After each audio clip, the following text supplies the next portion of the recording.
నాటు తుపాకులు తయారు చేస్తున్న వ్యక్తితో పాటు మరో ముగ్గురు వ్యక్తులను అరెస్టు చేసినట్టు రాజన్న సిరిసిల్ల ఎస్పీ అఖిల్ మహాజన్ తెలిపారు. జిల్లా పోలీస్ కార్యాలయంలో ఏర్పాటు చేసిన మీడియా సమావేశంలో వివరాలు వెల్లడించారు.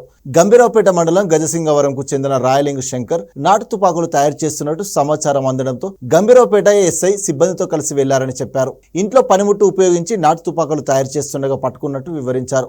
నిందితుడి నుంచి 2 తుపాకీ బ్యారెల్, తుపాకులు తయారు చేసేందుకు వాడే పనిముట్లను స్వాధీనం చేసుకున్నట్లు తెలిపారు. నిందితుడిపై కేసు నమోదు చేసినట్టు పేర్కొన్నారు.